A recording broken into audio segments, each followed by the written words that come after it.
Mengeluarkan harta di jalan Allah, berkurban di jalan Allah merupakan suatu sarana untuk pengampunan atas segala salah dan dosa yang pernah kita lakukan dalam hidup ini. Dalam suatu riwayat yang merupakan asbabun nuzul, surah At-Taubah ayat 102 dan 103 dijelaskan, ketika terjadinya perang Tabuk, ada beberapa orang sahabat yang tidak mau ikut. Di antaranya sahabat itu bernama Abu Lubabah. Setelah Rasulullah dan para sahabat pergi ke perang Tabuk, akhirnya Abu Lubabah beserta beberapa orang kawannya merasa menyesal atas ketidakikutsertaan mereka dalam perang Tabuk. Penyesalan itu tidak tanggung-tanggung. Mereka buktikan dengan melakukan suatu perbuatan yang menghukum diri mereka sendiri. Yang mereka lakukan pertama adalah mereka ikatkan badan mereka di tonggak masjid. Dengan suatu niat, ikatan ini akan dilepaskan apabila Rasulullah melepaskannya sebagai bukti Rasulullah memaafkan kesalahan mereka. Kita peringkas kisahnya. Begitu Rasulullah dan para sahabat yang selamat di perang Tabuk kembali ke Madinah. Kemudian Rasulullah melihat bahwa ada seseorang yang terikat di tonggak masjid.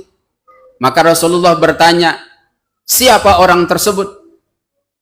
Maka sahabat yang lain menjelaskan, sesungguhnya dia adalah Abu Lubabah. Dia adalah orang yang menyesali kesalahannya karena tidak ikut perang bersama kita ke Tabuk. Kata Rasulullah, saya tidak akan melepaskan dia kalau bukan Allah yang memerintahkan kepada saya. Oleh sebab itu, Rasulullah memang tidak melepaskan Abu Lubabah dari ikatan itu. Maka pada akhirnya turunlah surah At-Taubah ayat 102. Allah katakan, wa akharuna i'tarafu bi dzunubihim khalatu amalan sholihan wa akhara syai'ah. Kata Allah, ada sebagian manusia yang sudah mencampurkan yang hak dan yang batil. Mana kebaikan, mana yang hak yang mereka lakukan?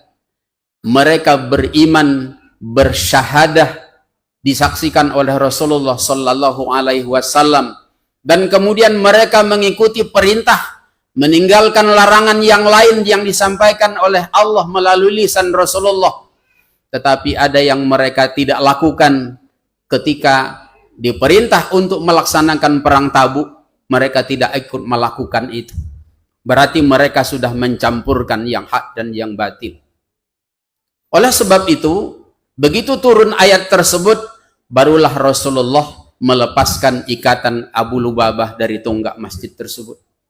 Namun dalam kenyataan, Abu Lubabah dan kawan-kawan belum merasa puas. Kalaupun Rasulullah sudah melepaskan ikatan mereka, mereka belum puas dengan cara yang demikian.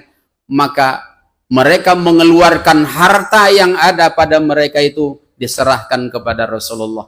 Lagi-lagi Rasulullah menyatakan, saya tidak akan terima sedikit pun harta kalian apabila bukan Allah yang memerintahkan kepada saya. Untuk selanjutnya, turunlah ayat yang ke-103. Khudz min amwalihim shadaqah tutahhiruhum wa tuzakkihim biha wa sholli alaihim inna sholataka sakanal lahum. Di ayat itu dijelaskan Allah, khudz, Rasulullah, ambillah shadaqah min amwalihim, dari harta mereka. Dengan harta mereka itu engkau sucikan mereka dan berdoalah untuk mereka. Dari ayat ini dapat kita pahami bahwa sesungguhnya kalaupun secara kasat mata Allah menuntut kita untuk mengeluarkan harta di jalan Allah, entah dengan cara berkurban atau dengan cara yang lain, secara kasat mata harta kita itu berkurang. Dan secara kasat mata sebenarnya yang memanfaatkan harta kita itu adalah orang lain. Tetapi hakikatnya, begitu kita keluarkan harta di jalan Allah, disitulah sebagai sarana Allah maafkan kesalahan kita dan Allah ampuni segala dosa yang pernah kita lakukan di masa lalu.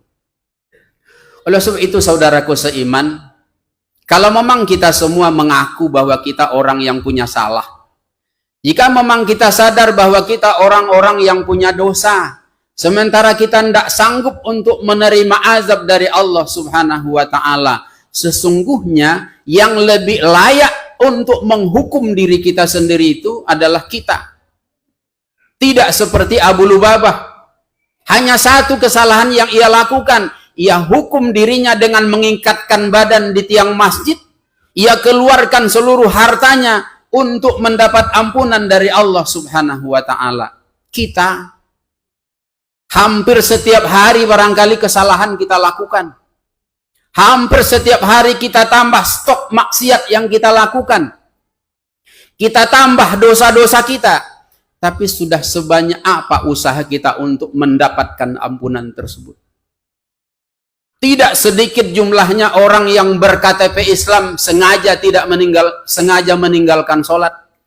Tidak sedikit jumlahnya orang yang mengaku Islam itu yang tidak puasa di bulan Ramadan, yang berbuat zolim kepada dirinya, berbuat zolim kepada keluarganya, berbuat zolim kepada tetangganya.